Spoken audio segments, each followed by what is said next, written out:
Hey everybody, get ready for your daily dose of Butler, served with a side of sarcasm and a sprinkle of silliness. I'm Sam. And I'm Everett Salmans, and we'll be your guides through the wacky world that is the campus edge.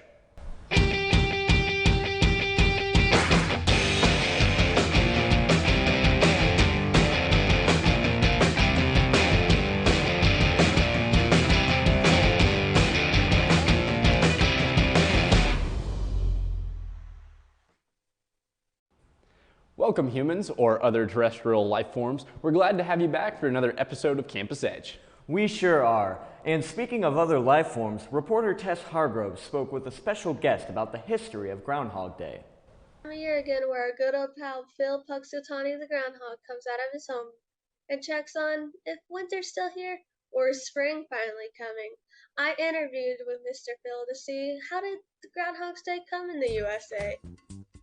Well, first of all, hi, Mr. Phil. It's very nice to meet you.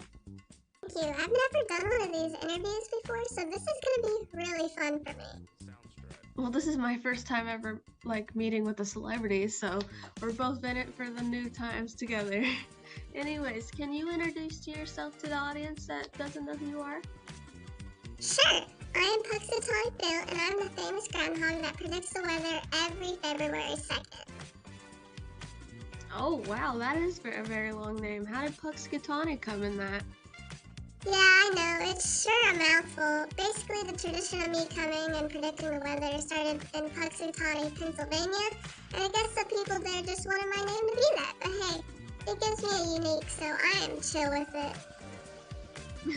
That is very true, but having a unique personality is a very good, and even for a name. It's just kind of funny that they put Phil after that.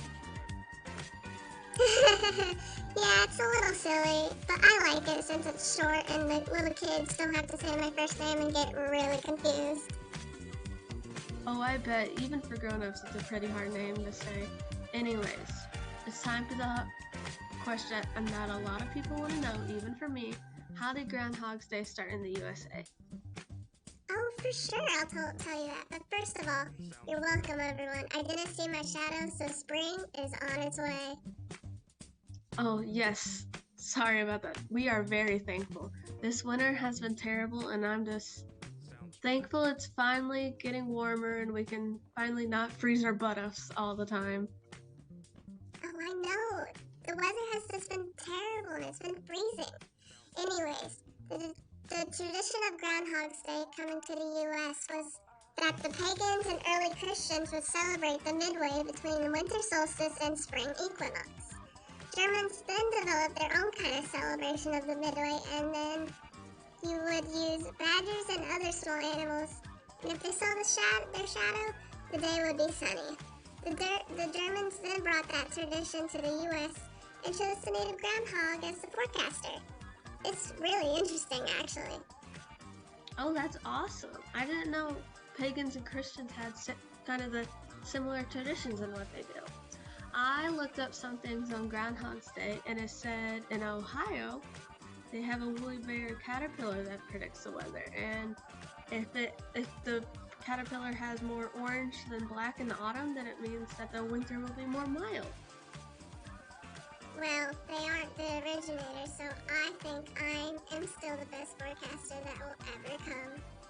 That is very true. You are the originator. How old are you, by the way? Oh, I am very old, but the magic that I have keeps me looking young and fresh. If I'm correct, I am 125 years old. I've seen a lot through these long years. Well, thank you so much for talking to us about Groundhog's Day. Bye-bye, and hello everyone at Campus Edge. It's good to meet you. Reporting for Campus Edge, I'm Tess Hargrove. Hands up! Don't touch that remote. I guess most of you are probably watching on your phone. Anyways, just keep them up and we'll be right back.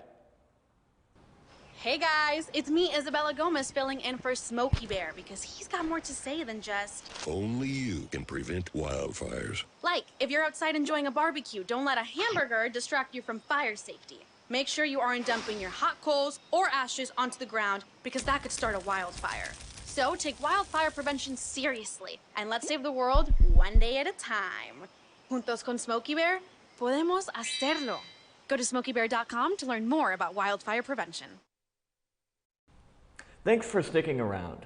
We have more great stories coming your way. We sure do. But first, I need to find a Valentine gift. I'm a little late this year.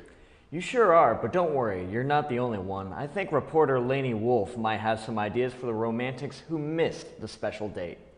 Valentine's Day can be a really fun thing for people all around the world. So I'm going to show you some things that you can get your significant other for Valentine's Day. My boyfriend is obsessed with some basketball player who I didn't even know existed until he would not stop talking about him. So I thought for Valentine's Day, since he's been a good boyfriend, I would go get him the jersey.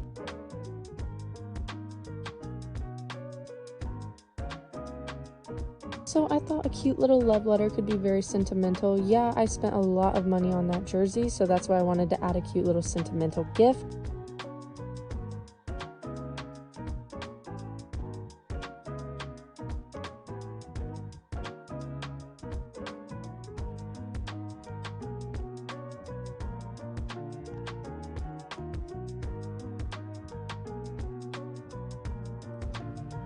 Now, if your boyfriend's as stubborn as mine, you should definitely make him work for a gift, especially if it's this expensive. So I had my boyfriend have to go through and get all this duct tape off of it to get the real gift.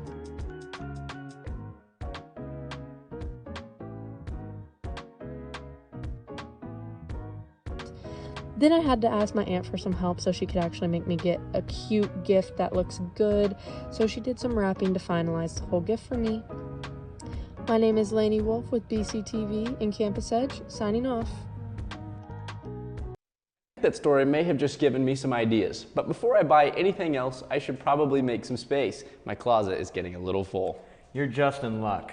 I myself got the scoop on what local thrift shops will and will not take. Let's check it out.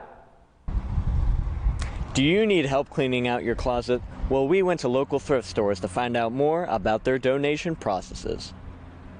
There's not a lot that we don't accept. We don't take like pianos and organs. They don't sell. The larger exercise equipment tend to not sell. Any ambulatory assistive devices such as walkers, wheelchairs, canes, or crutches, we do have those available for people that are in need, but we can't sell them. We do get people that donate things that are not sellable, especially specifically in clothing, that are stained or torn. If you're not willing to buy it, then probably not donate it. We also take food items that we send to the office, which has the food pantry. We'll just check the expiration dates and we take it down there for them to distribute there. There are also some items that the store has a limited variety of. We are always short on men's clothing, men's jeans specifically, and shirts. That's one area that we are always low on. We like getting the nicer knickknacks. Those sell very well. Small appliances for the kitchen are good too. Every week we have a featured item, and we choose that by what we have an abundance of.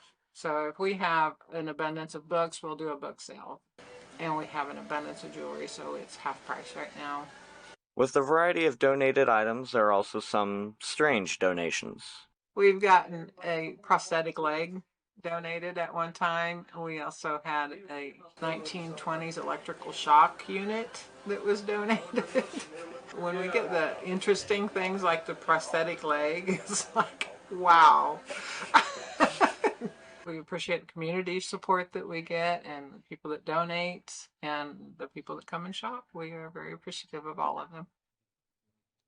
The Salvation Army is also hosting a fashion show on April 20th at the Connect Church. Tickets are available in store.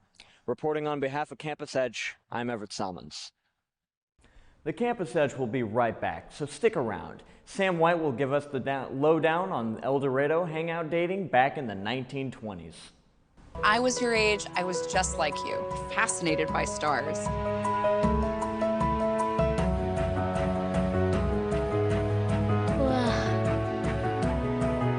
But now I get to search for life in the universe. And who knows, maybe life is looking for us too.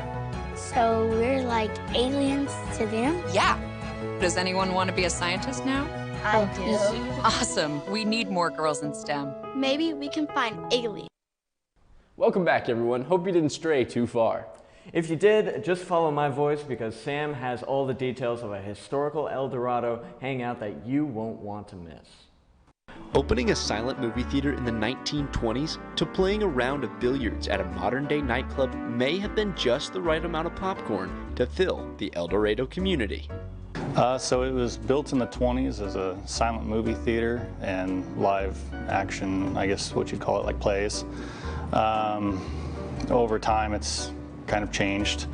I came up with the name Vaudeville because when I was buying the building, the owner kept referring to it as back when it was a vaudeville, and I was like, man, I was intrigued by that word she was using. It's preserving this building, it's keeping it here. I mean, I've actually read a few articles about some other historic theaters that have been demolished and torn down, and I look at those pictures and I see similarities from my building to their building, and I'm like, man, if only they could have kept that. Gives us a place to go instead of driving to Wichita or other communities. Stay home and enjoy what we have here in town. And I really enjoy talking to people, and all of our customers are great. You know, every once in a while you get someone being a little rowdy, and that sucks because it really ruins the fun for everyone, and that's not what we want. And just a good time where you didn't have to drive 30, 45 minutes away and hang out with people and meet new people. So, if you want to appreciate one of the many historical buildings of El Dorado and have fun at the same time, check out Vaudeville Thursdays through Saturday nights. For BCTV and Campus Edge, I'm Sam White. Well, I know where I'm going this weekend. It certainly is an interesting place with a lot of history. Speaking of history, you can put this show in the books. Campus Edge 1 for Spring 2024. And if you want to see this episode again, tune into BCTV Channel 20, or you can watch all our episodes on our YouTube channel, Butler Student Media, their permanent online home. Thank you for joining us on this episode of The Campus Edge.